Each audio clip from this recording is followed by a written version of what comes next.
just like that, we're back again.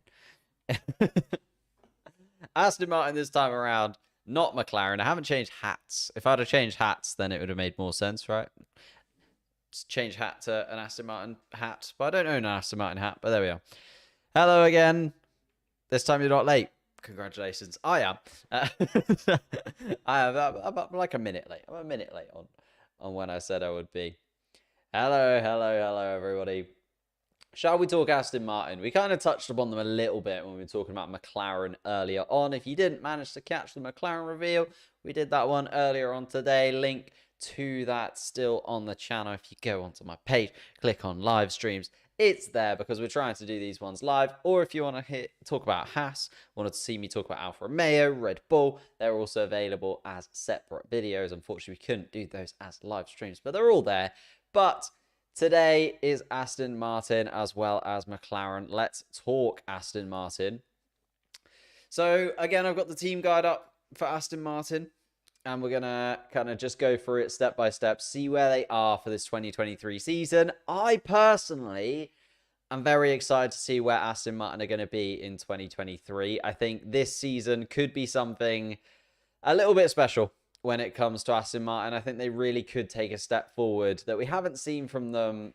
It's kind of been talked about, and possibly, you know, it's been on the fringes of happening for a very, very long time. And since they've come into Formula One, they've had these ambitions of being right at the top and showing that they can be a team that will battle for championships one day. This is kind of their first chance, right? It's their first proper chance to move forward and drive forward in 2023. We all thought it was going to be 2022, but then they said, no, we're going to kind of leave 2022 as a bit more of a development year. We're going to try and understand these new regulations a little bit better in 2022. And then 2023, we're going to really go for it. Although they did say that in 2021 as well, where they said, oh, we're going to kind of give up in 2021, even though they were battling with like the AlphaTauris and Alpines and McLarens of this world. They were like, no, we're going to leave 2021. We're going to focus on 2022. It's kind of a recurring theme that Aston Martin pretty much every year come out. They say, this is going to be my year. And then they kind of get like 5 or 6 races into the year. They realize that year isn't going to be their year. So then they say, actually, we're giving up. We're going to go for next year. But I'm kind of hoping that after they've done that, 3 times in a row now, this year actually might be their year. I think they will take that step up and be kind of in that proper midfield pack this year. Talking about it, let's sort of break down the drivers a little bit. Let's start with Lance Stroll. I know Fernando Alonso is there first, but let's talk about Lance Stroll first, because I think Lance Stroll is an interesting character coming into this season. Obviously, does it say Lance? No, it literally says nothing about Lance Stroll. Wow, that's impressive, isn't it? Lance Stroll, oh, there we go. Joins 24-year-old Lance Stroll. It's about to begin his 4th full season with the team. Like, Lance Stroll's been around Formula One very, very, very long time. As it says, debut with Williams back in 2017. Now, I know that Lance Stroll is still very young, but he kind of goes in that same bracket as Max Verstappen, who is like still very young, that came in very, very early. And I still don't think we've seen an incredible amount from Lance Stroll. There's kind of flashes of brilliance. Occasionally he puts in a very good wet weather drive, something along those lines. But we haven't seen something that's really made me go, Lance Stroll, wow. He deserves to be on this Formula One grid. Wow, he really is like the talent that Aston Martin should be building around. I suppose because his dad owns the team, because he's got such a stakehold in the Aston Martin team as well, he's never going to lose his seat. He's never under too much pressure. As it says there, 3 podiums, a pole position, 194 points in 122 starts. Like, for a midfield driver, that's pretty good. That's pretty great. Yeah, you're looking for like those midfield cars a lot of the time. Sneak in a few podiums here and there. A pole position is very impressive in a midfield car. 194 points over the course of, 6 seasons now? So 17, 18, 19, 20, 21, 22. 6 seasons going into his 7th season. It's not a horrendous return, right? But at the same time, it's never been... He's never shown enough for me. He's never really shown that he's going to be that next star that Aston Martin can properly shape this team around. And I think that shows when Aston Martin brought in championship winner Sebastian Vettel to be his kind of teammate, right? So Well, actually, I suppose at the time they brought in Sebastian Vettel, it kind of made sense because Lance Stroll been in and around the paddock for a little while, but still was very young and was still kind of building his way into Formula One. So I can see why you get Sebastian Vettel as that driver to be like the here and now, the proven driver in the team. And then you have Lance Stroll as almost like your younger rookie, but obviously he wasn't a rookie, but a younger driver.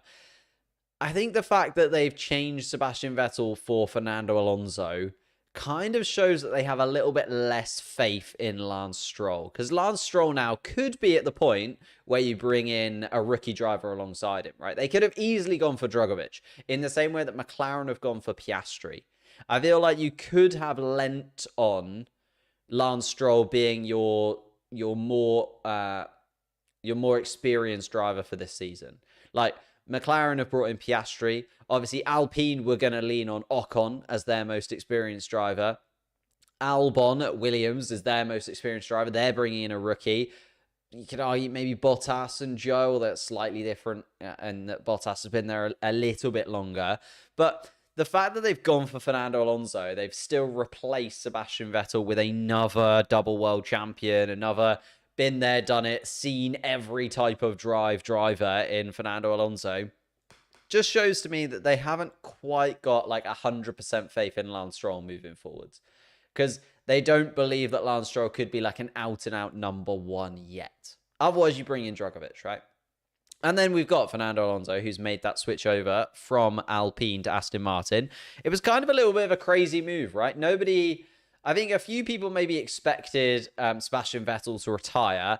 I don't think anybody expected Fernando Alonso to move from Alpine to Aston Martin because it seemed like a bit of a backwards step, maybe a sideways step at the absolute best, right? I don't think you're going to get much more out of the Aston Martin team this season than you are out of the Alpine. Maybe it's a sideways step, maybe, but I feel like it might even be a backwards step for Fernando Alonso in terms of where he might sit in the championship come the end of the season. Now, that's not to say that Aston Martin aren't going to be better than Alpine long term, but how long term is Fernando Alonso really looking? He's got 2 seasons at Aston Martin now, 2023 and 2024, guaranteed. He's got contracts for those 2 seasons. But, like, is he going to stay longer than that? Are we looking at like a 43-year-old Fernando Alonso, 44-year-old Fernando Alonso still getting the absolute best out of this car? I just don't think so. I don't think so. And Aston Martin have got to find a way of moving on from these drivers that are coming towards the end of their career in a way. And they've got to find someone to build around. And I thought maybe the Drugovich move was going to be the one. But they've decided to go Fernando Alonso instead. Fernando Alonso is an upgrade on Sebastian Vettel for me. I don't think it's a bad move from Aston Martin. It just seems like a strange move from Aston Martin and a strange move from Fernando Alonso. I guess Fernando Alonso is just looking for a car that actually finishes Grand Prix. And I think he was getting a little bit frustrated with Alpine. Him and Ocon seemingly didn't get on as well as maybe people thought. There was definitely some friction between those two towards the end of their time at Alpine as well. So Fernando Alonso coming to Aston Martin is kind of a fresh start for him. It's a weird one. It's a weird one for me in terms of Aston Martin. Where they finished in 2022, if we look at last season, Stroll, Sebastian Vettel paired up. Second straight season in 2022. Nico Hülkenberg, of course, came in for a couple of races at the beginning of the season. And the team started off horrendously. For me, they were probably the slowest car. Well, definitely the slowest car. They started off right at the back of the grid in terms of their standings right at the beginning of the season. They were slower than the Williamses, which was kind of a big shock that Aston Martin had taken this massive step backwards, especially considering they'd sacked off the 2021 season a little bit early to focus on this 2022 season. The fact they'd taken that big of a step backwards was a little bit scary, if anything, when it came to these guys coming into that season. And I think that kind of shocked them a little bit. Then they obviously changed it around, got to Spain, and they decided to completely change the aero dynamics that they were going for that season. They completely changed the shape of the car, the look of the car. It looked very Red Bull-esque, and lots of people sort of criticized them on that a little bit. But I think overall, I think when you have to go that drastic a change midway through the season, not even midway through the season, 6, 7 races into the season, and you have to make that big of a change, knows that you kind of got it wrong, right? I think Aston Martin definitely knew they'd got it completely wrong, and they just had to swap up quite a few things. Then obviously Stroll started taking points, Vettel started taking points. Vettel in the second half of the season seemed to come to life again. You know, you're looking at the Singapores, the Japans, like Sebastian Vettel kind of found this new lease of life. And I don't know whether it was because he knew his career was kind of winding down to an end, or whether or not the Aston Martin just had managed to deliver what they needed in terms of upgrades. But both drivers, actually, Vettel and Stroll, look like pretty consistent points finishers. And we've talked about before how difficult that was when the top 6 spots were basically guaranteed. Then you're looking at like Lando Norris and Fernando Alonso pretty much always being in the points as well. So you've got 9th and 10th that you're battling for when it comes to the Aston Martins. But Sebastian Vettel and Lance Stroll were basically always there when it came to 9th and 10th. And they also then managed to pick up a good few points elsewhere. Vettel getting a P6 in Azerbaijan and in Mexico before bowling out of Formula One at the end of the season. Aston Martin picking up 55 points overall, 37 of them in the second half of the season. They really did start to claw back Alfa Romeo, and obviously Alfa Romeo only finishing just ahead. Well, not even finishing ahead, finishing on equal points, but Alfa Romeo getting the better of it because they had a better result over the course of the season. Finished 7th in the standings. I think when it comes to next season, we'll finish 6th or above. I think Aston Martin will improve on that 7th place finish. I can't see Alfa Romeo being as quick as they were out of the blocks again. And obviously with Alfa Romeo themselves leaving at the end of the year and Sauber having to kind of take the reins for a couple of years before Audi then comes in to be a main sponsor.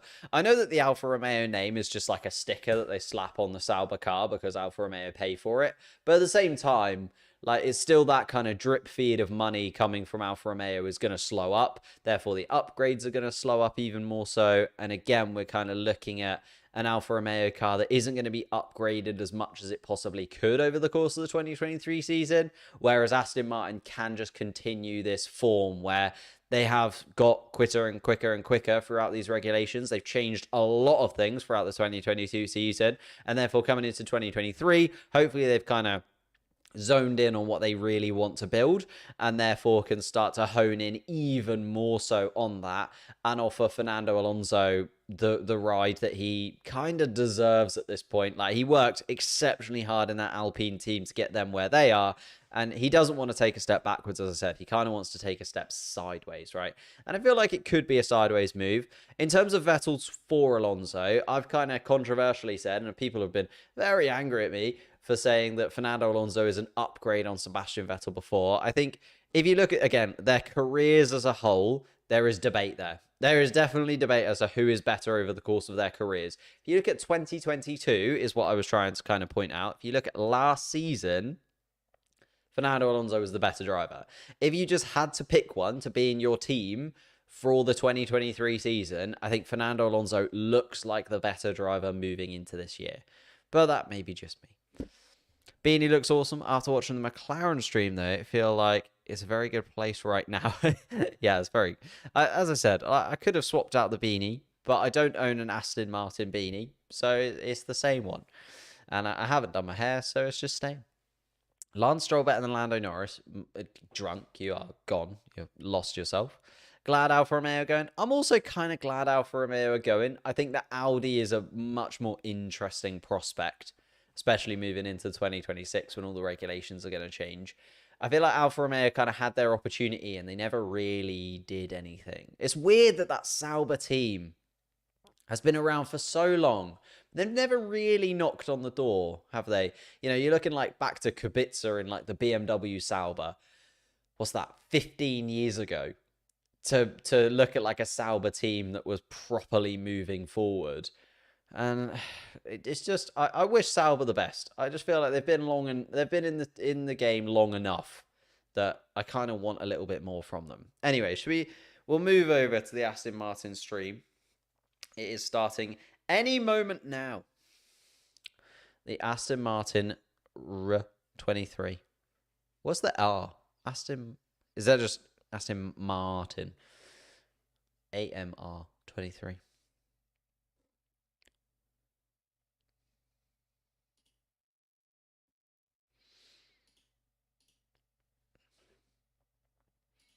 I'm gonna put big odds on it. It's probably gonna be green. I do hope they keep the yellow as the secondary color though. BMW Alfa Romeo Sauber. I'm not sure BMW would be down for that, to be honest. I'm not sure Audi. Well, Audi definitely aren't down for that, right? Otherwise, Audi would have maybe kept Alfa Romeo around. But Alfa Romeo, pretty much as soon as they knew Audi were coming in for 2026, like Alfa Romeo just pulled the plug. I'm like, nope, leaving it at the end of the season. Bye.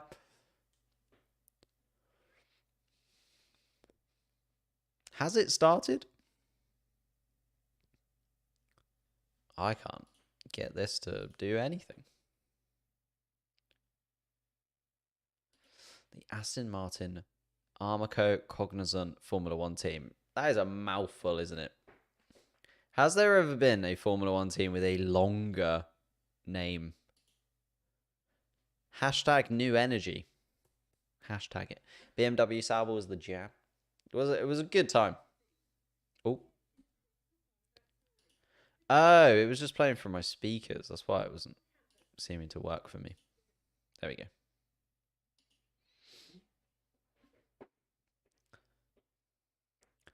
The brand new Aston Martin factory.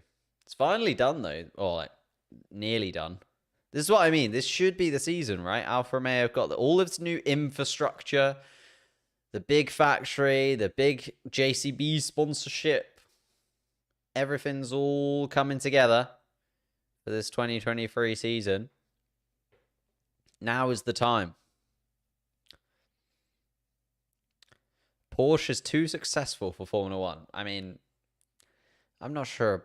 Maybe, but also they couldn't come to an agreement with Red Bull, and Red Bull are literally the current champions. So, what more do they want than a current championship winning team? This is very dramatic. I suppose this is the difference, though, right? The polarizing nature.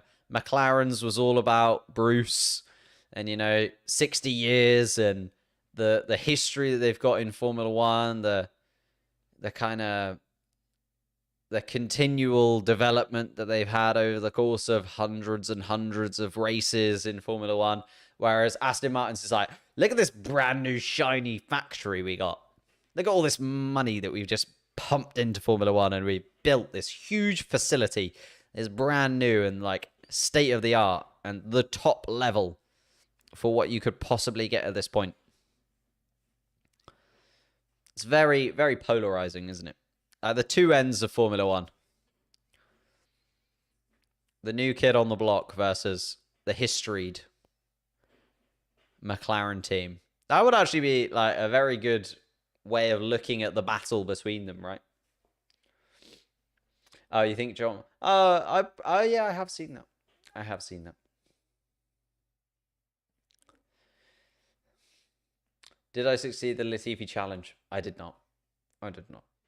But it's coming back. It's coming back.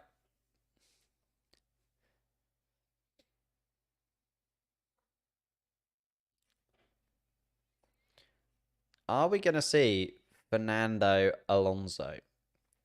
I'm hoping so. I hope Fernando Alonso comes in and already he's negative about the team. Be very Fernando Alonso. Be like, oh, how was your first few weeks of the team, Fernando? And he's like, just not feeling it. Just not great. I do love Fernando Alonso. He's such a character for the grid, but he is maybe the most negative man in the world. There's Lawrence Stroll. Mike Crack also in the front row there.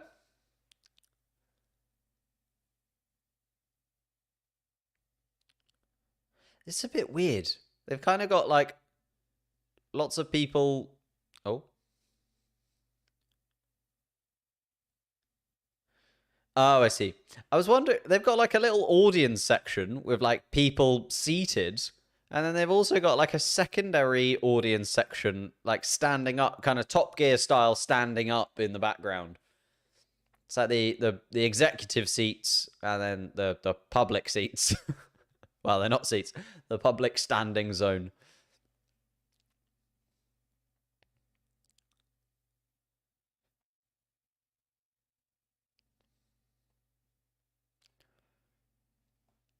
Lawrence Stroll just seems like a Bond villain as well, doesn't he?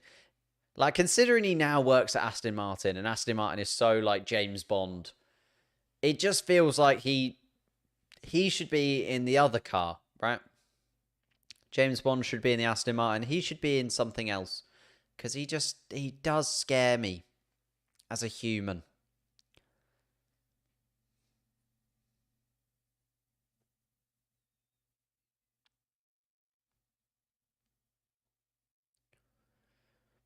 Wow.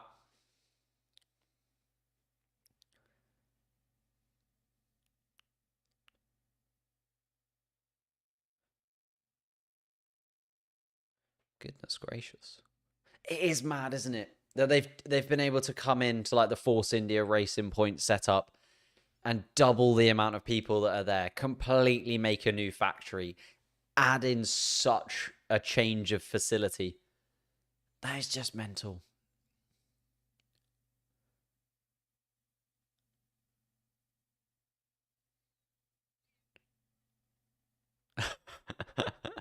Oh my goodness me.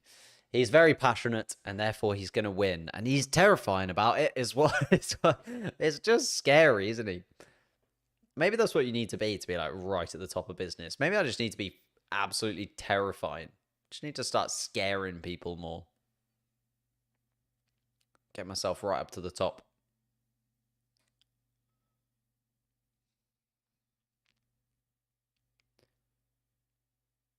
Mm.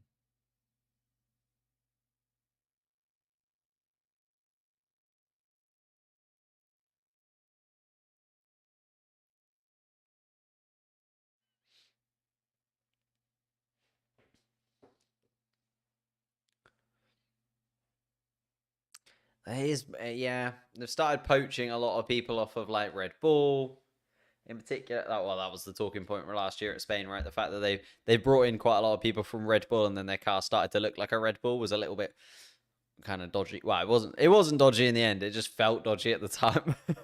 But the fact that they are bringing in these big names is also very impressive for like a team of their stature. And I guess similar to what we said about Sauber and like the Alfa Romeo Audi thing being quite exciting. I suppose Force India, same kind of thing, right? Force India been around for a very, very long time. Is it 2008? I want to say that Force India came in to Formula One, and again, they've always kind of been on the fringes of maybe occasionally getting into like the top three, but never being able to properly do so. And then every time it's looked like they've made progress forwards, there's always been like a stumbling block or a change or something that hasn't quite gone their way. But now I guess it's a completely different thing, right? Because they do have this ability to just throw an insane amount of cash behind the scenes at it. Obviously, the cost cap is still in there. I think that's the one thing, right? If Aston Martin came in at a time when the cost cap didn't exist, imagine if Aston Martin came in and like Lawrence Stroll and Lance Stroll came in like, I don't know, 7 years ago, 8 years ago, when the cost cap wasn't even talked about. And you had like Mercedes spending like 400-500 mil. You had Red Bull, Ferrari again spending like 400-500 mil. Aston Martin could have easily just been like, here's an insane amount of cash. Here's like 700 mil. And like just bullied their way to the top, right? Would have been absolutely mental. Control Electronics has gone bust in the race. I could have become world champion on the last lap. That is unfortunate. That is unfortunate.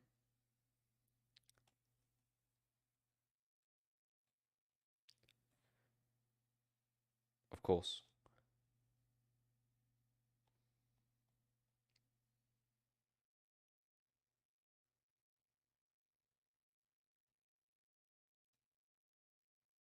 Oh,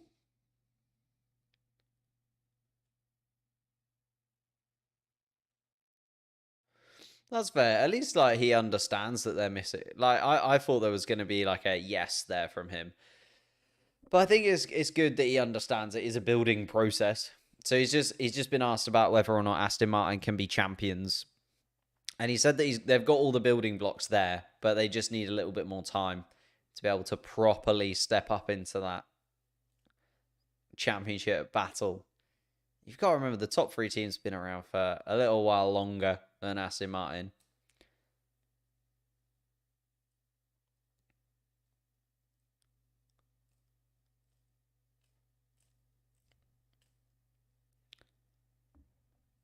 Not champions yet. Exactly, yeah. But again, you wouldn't expect them to be champions yet. This is their third season in Formula One. And again, if you look at like the Racing Point team that they took over, the Force India team that they took over, they were kind of like solid midfield cars. They were never like back markers, really.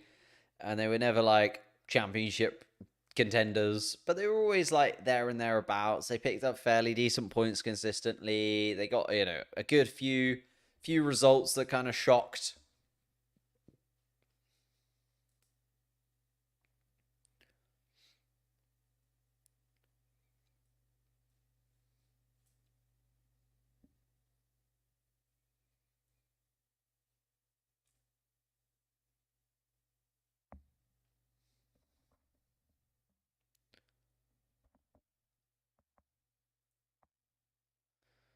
He does talk very well. You gotta give it to him. He's terrifying, but he talks very well. And he understands. Why am I not replying to comments? Sorry, where was I? Opinions on the Red Bull car. Go back. I've done the Red Bull one. It's the same as before.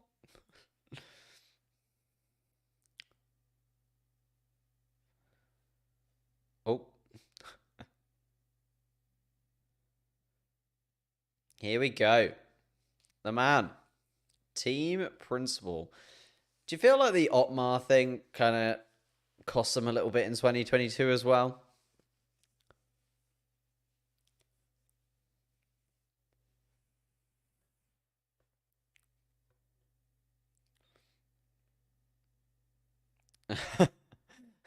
Yeah, Silverstone in the winter can't be a fun place to be. Bless him.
It's impressive.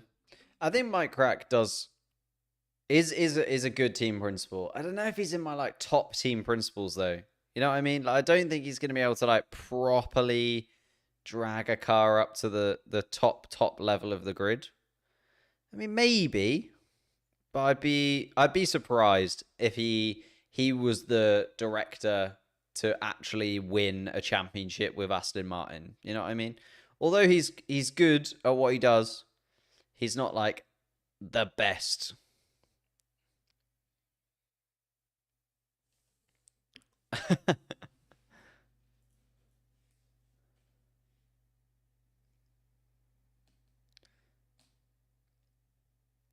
See, this is the thing, right? He says Lance is in his seventh year in Formula One, a huge talent. Like you're not a talent at 7 years. You should be determined, right? I just can't. I suppose he's still young, but at the same time, like how many years do you get to be a talent? How many years do you get to be a talent before you kind of have to put it on paper? You know what I mean? Like nobody talks about Charles Leclerc as being a talent anymore. They talk about him being a championship contender, a race winner, etc., etc., etc. Nobody talks about Max Verstappen being a talent anymore. They talk about him being, again, multiple race winner, multiple world champion. It's just how long are you allowed to be a talent for me with Lance Stroll? And then obviously Fernando Alonso is like a very known quantity, gets the most out of every single car that he's ever driven, and will definitely deliver.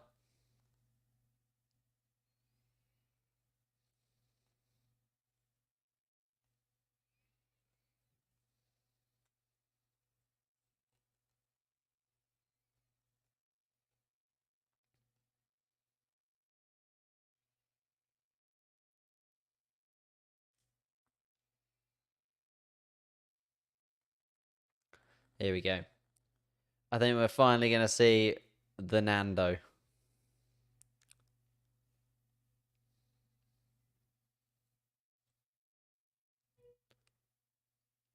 Also, might be quite interesting to see what Drogovic can do. I hope he gets like a good few free practice sessions. I know that he's going to get a couple. Wow, Stoffel Van Dorn there as well. Okay.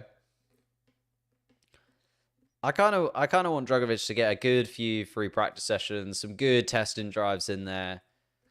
Like really give himself an opportunity to figure out what's going on in Formula One. Do you reckon he's the replacement for Fernando Alonso?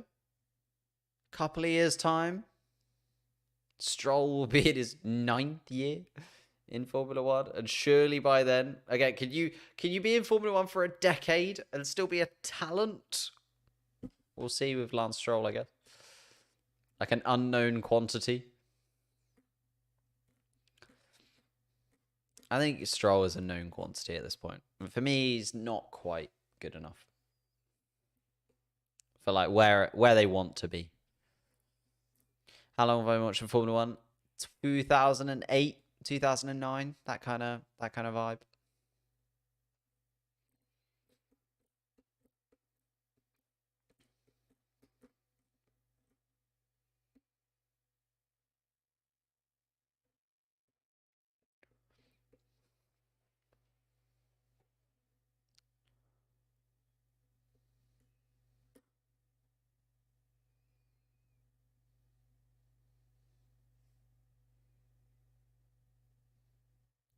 Come on then. Let's see it. Let's see the car. Nope. Okay.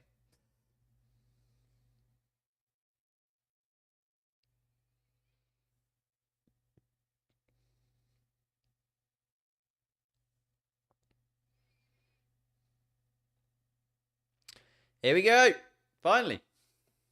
Oh. Oh, it's 15 seconds. I thought it was going to be a 15-minute timer then. Like, you just can't throw a timer out. Just throw a timer onto the screen. 15 minutes. After we've already waited all day. Here we go then. What's going to happen? This great British flag draped across the Aston Martin car. And a quick swoosh. Okay, nope, still more. How can you have a 15-second timer for nothing to happen? What a strange. It says getting this.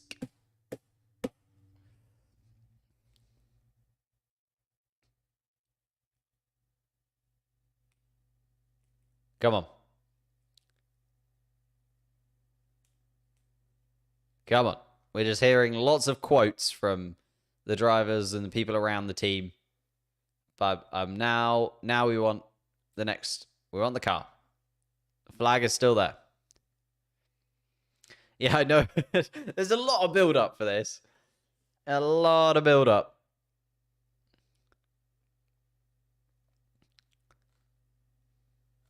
Okay. The names of lots of people. Well, probably all the people that worked on the car. Which is a very nice touch, actually. Like the fact that they are recognizing like everybody. It's a team game after all.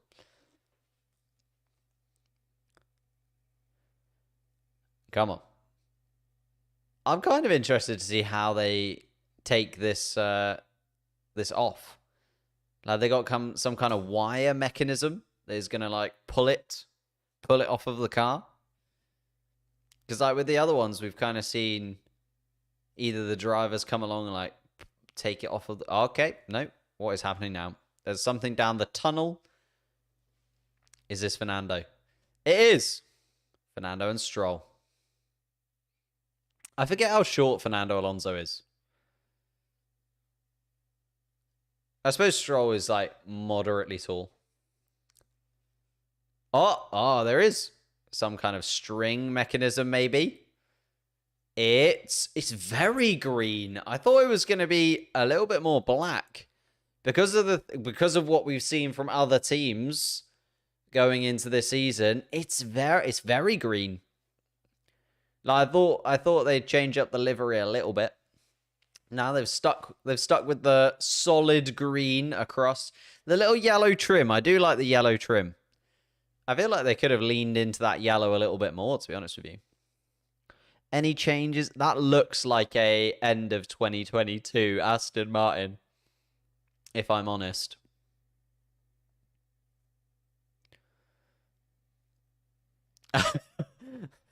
It's cool. Great.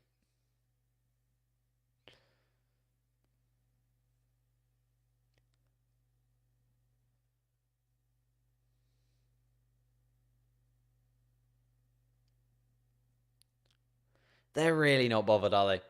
Like, at least the other guys sort of half pretended that they cared. Lance Stroll literally was like, yeah, it's cool. Yeah. Cool that.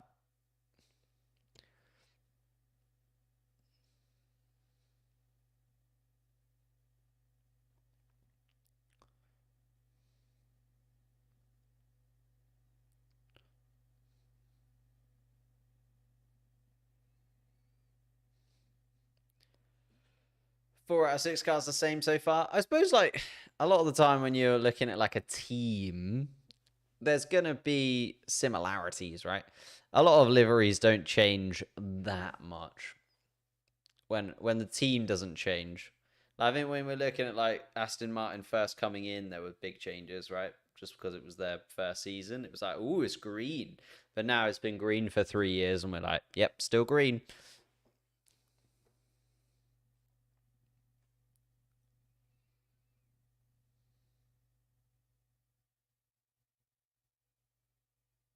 Oh, that's a good question, Fernando.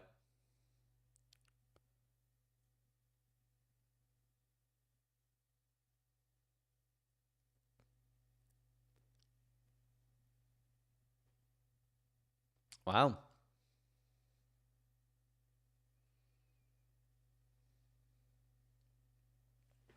So Fernando Alonso going along the lines of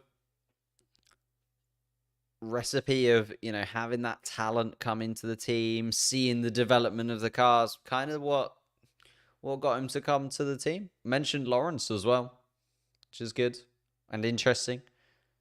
I don't know though. Feel like he couldn't have just said the cash, could he? Feel like if he'd have just said, "Oh well, the cash, they paid me a lot to come here," then we'd have been very critical of him, wouldn't we? So he kind of had to make something up, did Fernando?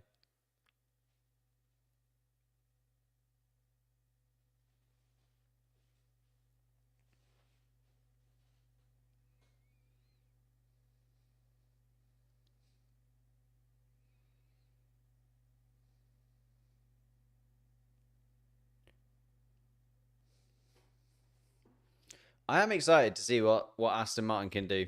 As I said at the top of the stream, I think they're finally in contention for like those kind of upper midfield cars. It would not surprise me if you see like the Aston Martins, the McLarens, and the Alpines all kind of battling it out for maybe fourth place, fifth place, maybe the best that Aston Martin could do out of that. I feel like one of the two, Aston Martin or McLaren, will finish above Aston.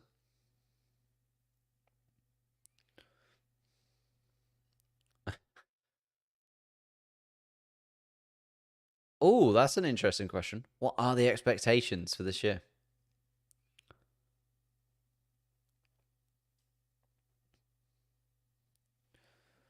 It's got to be points, right? Yeah. Consistent points. Ooh. Cheeky little podium, says Lance Stroll.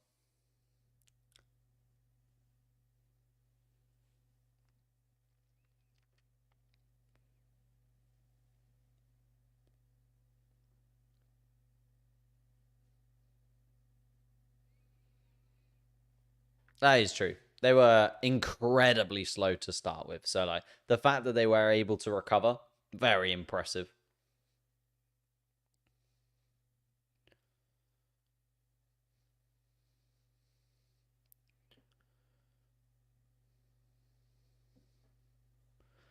Hmm. Fernando's got to be the same. Fernando's just. Is Fernando allowed to say, I want to beat. I want to beat Alpine? Is he allowed to just be like that blunt about it? I just want to beat Alpine. That's about it.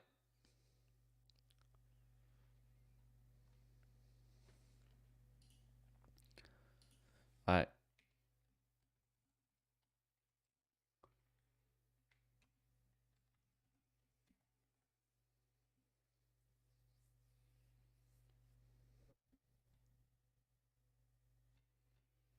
Oh.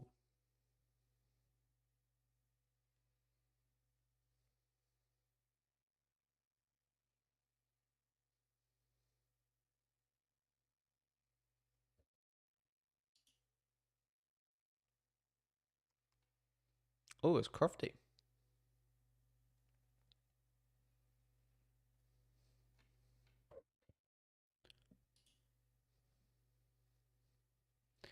Really pretty is the car.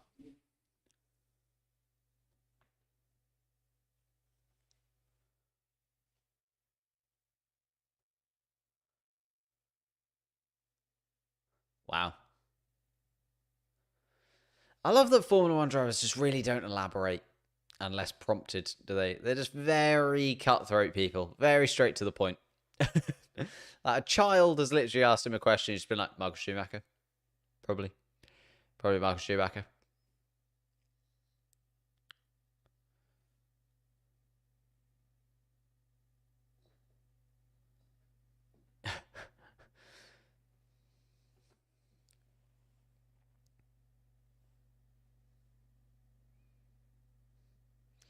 Oh.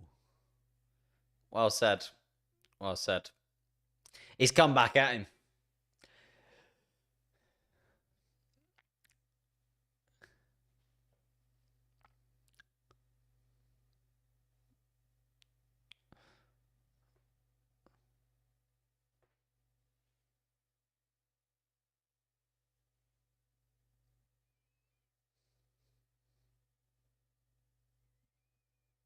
Yeah, Bahrain testing in a week. Fernando Alonso, Lance Stroll. The boys, I think they're on for a good season. Oh, wait, is there going to be more?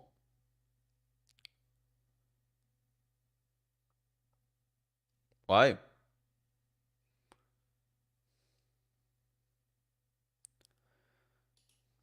Hang on, hang on, hang on. Oh, they're gonna get technical director up. I was just gonna show you the car, but I don't want to kind of take away from the stream itself. There we go. Bang. Bada bing. Bada boom. What we thinking? What we feeling? It's the same, and it's the same, and I can't even give you any like technical analysis because this is the same as the 2022 car at the end of the season. They really haven't changed much, if anything.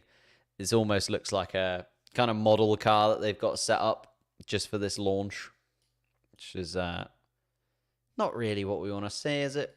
Just not really what we want to see. We want to see more.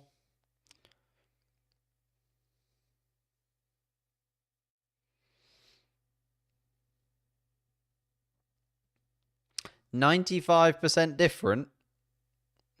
Okay.